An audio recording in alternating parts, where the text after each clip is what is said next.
Voltamos com o último bloco do programa Direito da Gente. Hoje estamos falando sobre Lei Maria da Penha.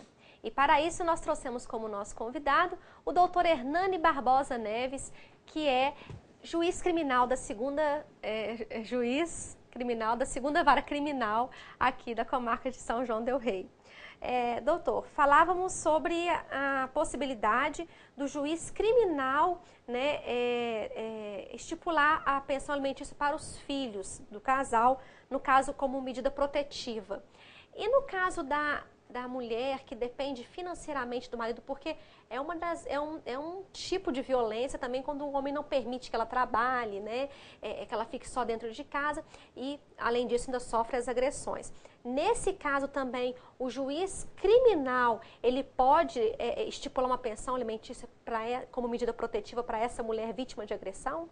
Sim, desde que, é claro, eles não estejam convivendo juntos, né? Porque se eles estiverem convivendo juntos, aí não há como fixar a pensão alimentícia.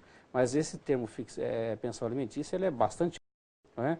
Ele envolve não só os filhos, como também a relação familiar, né? Com a relação com a esposa, né? Então o juiz pode fixar. Pode fixar então, né? Pode. Bom. Agora é claro que o juiz criminal, ele vai ter muitas limitações de informações, por exemplo, quanto aos rendimentos do marido, etc, etc. Então o que ele fixa, como a própria lei fala, são os alimentos provisionais, ou seja, provisórios, né? Ali para se manter naquele primeiro momento, sempre ressaltando a ela que ela tem todo o direito de promover uma revisão desses alimentos, caso consiga provar que os rendimentos deles comportam, o rendimento dele comporta que ele paga uma pensão melhor. Ah, compreendo. Né? Tá?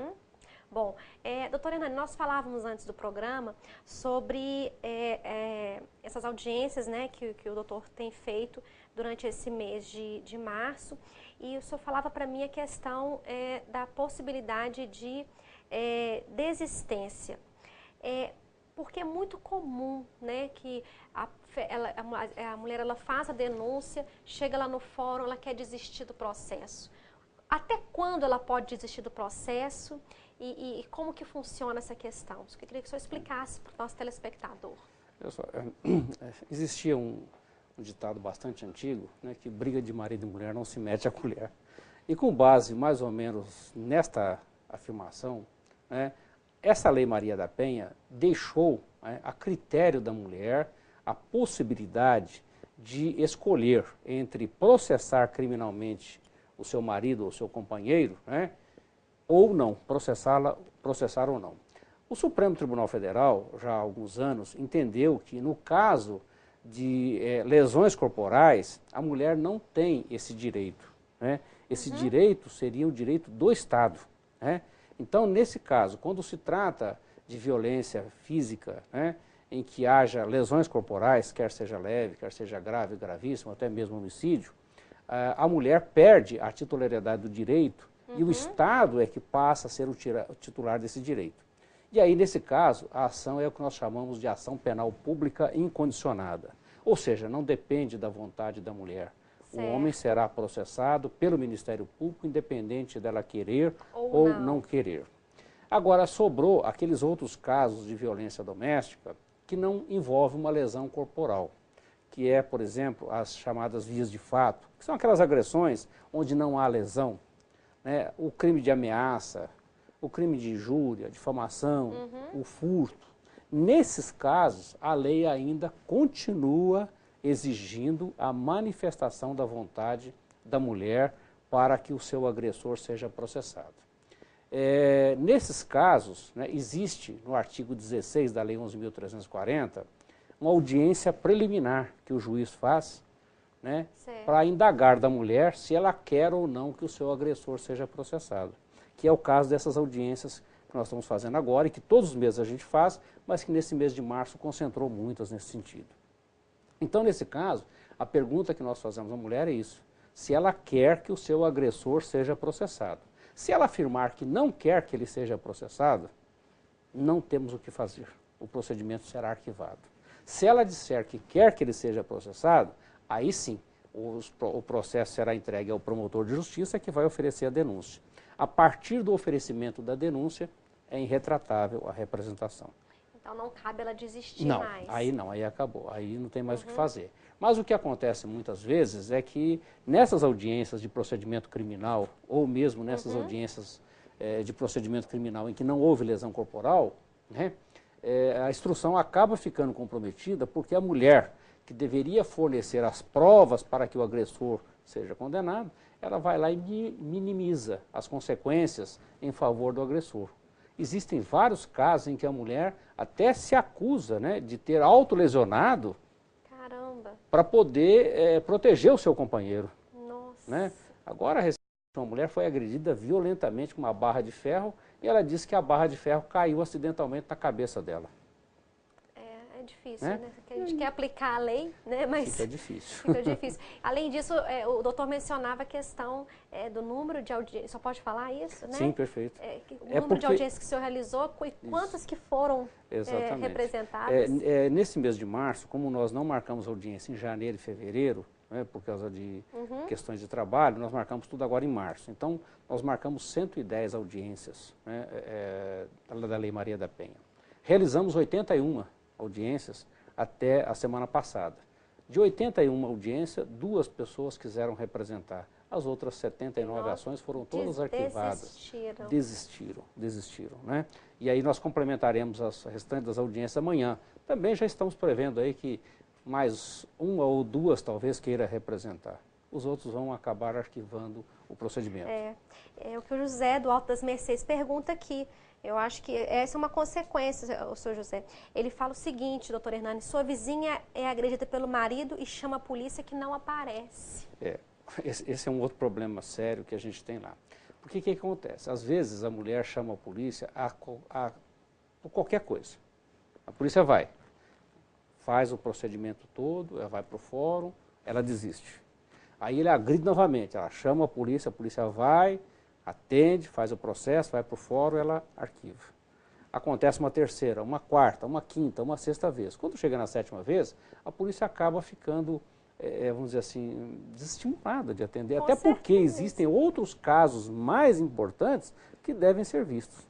É lamentável, a gente às vezes é difícil nós separarmos muito, mas existem aqueles casos em que existe aquela agressão séria, não existe aquela briga de marido e mulher, aquela discussão que às vezes ocorre frequentemente, e que às vezes a mulher acaba chamando a polícia e aí a polícia fica difícil atender todo mundo. Com certeza. Então, questão de prioridade, né, doutora Hernani? É uma questão assim de prioridade, é uma questão também de seriedade, porque essas pessoas às vezes não levam muito sério a coisa. Né?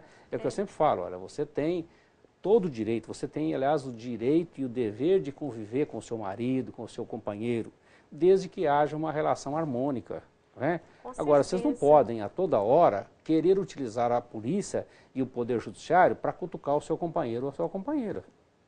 Verdade, como meio de vingança. Meio de vingança, como meio de provocação, como meio assim de querer reter ou querer separar da pessoa. Com certeza.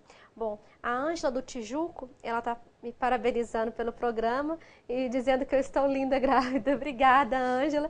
E ela manda um abraço para o doutor Hernani, parabenizando também. Respeitosamente também concordo com ela. Obrigada. Você está muito bem. Bom, a Fátima do São Dimas, ela quer saber o seguinte, o que fazer quando os filhos não dão assistência para os pais e os agridem verbalmente? É a mesma coisa, com relação à mulher também vale a proteção Maria da Penha em relação também aos filhos, né? Mas nesses casos, né, as pessoas mais idosas que são aí, vamos dizer assim, desamparadas pelos filhos, têm todos os recursos cabíveis para poder exigir uma pensão alimentícia dos filhos, né? Nesse caso, essas pessoas podem e devem procurar a Defensoria Pública caso não possam pagar o advogado. Podendo pagar o advogado, podem contratar o advogado e promover uma ação judicial nesse sentido. Existe no Código Penal o chamado abandono material, que é o crime de abandono material, que está previsto lá no artigo 244, que é o deixar de socorrer aquelas pessoas mais próximas, aquelas pessoas carentes que precisam de recursos e que as pessoas não fazem. É o caso dos pais que não pagam pensão alimentícia para os filhos, ou dos filhos que desamparam os pais também. Existe um crime previsto no Código Penal para isso. Doutora Hernani, é verdade que hoje ainda existem casos, tanto na classe média quanto na classe mais pobre, com relação à violência contra a mulher? Porque às vezes a gente acha que isso só acontece, né, na população mais carente, mas... Nós estávamos comentando aqui agora há pouco, infelizmente, os crimes de violência doméstica hoje, eles abrangem todas as classes sociais, né? Desde a classe mais simples até aquela classe mais abastada financeiramente, né? Hoje não existe mais essa diferenciação. O que existe em maior frequência é que as pessoas das classes mais simples que acabam tendo seus processos chegando à polícia, chegando à justiça, né? Essas pessoas que são assim mais abastadas financeiramente acabam resolvendo internamente os seus problemas, vergonha, né? Às vezes Exatamente. impede, né, Até doutor porque Hernani? também, se isso chegar aí ao conhecimento do grande público, eles acabam se comprometendo, né? Os artistas, por exemplo, acabam se comprometendo. Então, eles preferem resolver a situação entre eles lá. É um dos itens que fala, né, por que a mulher não representa contra o marido a vergonha. Nós falávamos sobre isso, os motivos, né? O porquê de tanta desistência desses processos, né? Aí o senhor até mencionou, exatamente. né? O primeiro caso assim, de grande fator de desistência, lamentavelmente, ainda é a questão da dependência econômica e financeira do agressor, né? A mulher entende daquela forma, é ele o provedor da casa, é ruim com ele, pior sem ele, né? Depois nós temos também como grande fator, 40% das pessoas não querem representar contra o agressor por medo. E a gente entende perfeitamente, porque se ela representa, pode às vezes ficar pior para ela, né? Outro fator também grande é o que nós falamos agora há pouco, a vergonha. Né? A vergonha de se expor, né? Aí que eu acho aí, né, cada caso é um caso específico, mas eu acho que, infelizmente, às vezes é necessário fazer isso para terminar a agressão. E também um outro grande fator também é a questão dos filhos, né? Da convivência com os filhos. A realidade é verdade. Né? Mais uma vez, nós falávamos que, né, cada caso é um caso e a lei ela é linda no seu texto, mas na hora de aplicar, doutor Hernani... A aplicação prática, né, é bem difícil. É muito difícil. É muito difícil, bastante difícil. Bom, nós estamos chegando ao fim do nosso programa. Eu quero agradecer, né, a sua participação e deixar aqui o espaço, se quiser deixar alguma mensagem final para o nosso telespectador. Né? Eu agradeço o convite para estar aqui hoje. Esse assunto é um assunto bastante amplo, né? Evidentemente, a gente abordou muito superficialmente nesse espaço que nós tivemos aqui hoje, né? Mas é muito importante que as mulheres, né, hoje não sofram mais violência doméstica calada. Deve levar o seu pleito à justiça, deve levar o seu pleito à polícia e pedir a proteção da lei, né? É muito importante que a mulher não continue. Eu sempre costumo dizer, às vezes vai lá no fórum a mulher e eu pergunto para ela assim, você já te agrediu outras vezes? Ela responde, sim, ele já foi agredido outras vezes. Eu falei, mesmo assim você vai continuar convivendo com ele? Você quer continuar convivendo com ele? Ela fala, sim. Eu falei, sim, não me convenceu muito, mas é um direito seu que você tem de conviver com ele, né? E aí a gente fala para ele, olha, infelizmente você está errado, você não deve agir dessa maneira, né? Você está sujeito aí a uma cadeia. E que eu sempre falo, hoje um dos fatores que dá cadeia realmente é a Lei Maria da Penha, né? Mas a pessoa pode até fazer outras coisas, menos, né, agir dessa maneira. Então a gente pede que as pessoas realmente ajam com seriedade nesse sentido. Bom, muito obrigada, doutor Hernani. E para você que não viu ou quer rever o nosso programa, ele é reprisado às quintas-feiras às 10h50 da manhã e às sexta-feira às 10h10 da noite. Na próxima quarta-feira nós não teremos o nosso encontro porque será transmitido o programa Tradição da Fé, Tradição Cristã, Obras da Fé, não é isso mesmo, Juninho? Tradição Cristã, Obras da Fé. Então você fique ligado e em breve retornaremos com o nosso programa. Obrigada pela sua participação e boa noite.